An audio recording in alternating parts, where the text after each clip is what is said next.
If someone really hurt you, maybe you can have compassion for the woundedness in them that made them treat you in that way. But you don't necessarily have to forgive them. In fact, I think that can do more damage than good when you tell yourself that you forgive someone when you actually don't. That forced forgiveness can be a trap. And it can leave you in a stuck position for much longer than you would be if you just acknowledge that I don't actually forgive them. I can see that they were wounded.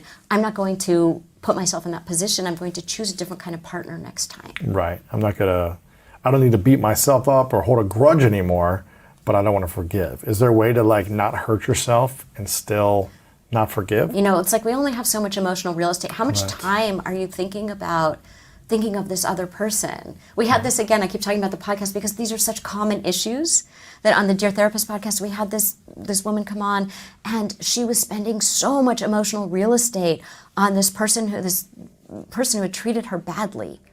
And we were like, you are spending so much time on this that you are not even available for another person right now. You are not available. You won't even think about people who are, it's kind of like, I use this analogy, the dry well.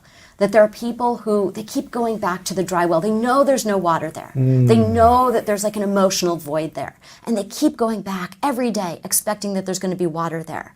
Just thinking about it or trying to talk to them? Yeah, thinking I'm going to keep trying to get this. This time, you're going to be emotionally, the person has never been emotionally there for you in the way that you want. What should they do? Just move on then? So it's go where the water is. Go to a different well. And they don't. They're so focused on, but I want water from that well.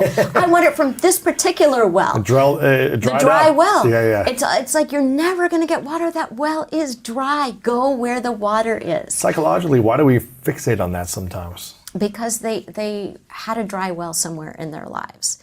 And they think, I'm going to now, we call this repetition compulsion. Freud called it repetition compulsion, and I'm not all on board with Freud, but there are certain things that he wrote about that actually do play out, that I see all the time. And one of them is, we say, this time, I'm going to choose a partner who is exactly like that person who didn't meet my needs. We don't do that consciously.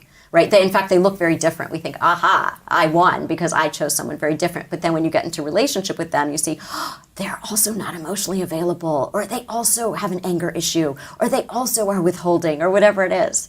And so then we say unconsciously, but this time, I'm going to win. This time, I couldn't get my parent to do it, but I'm going to get them. Because sometimes they can be so loving and kind and all of these other things. So this time, I'm going to get them to do that. But you won't. Again, we don't change another person.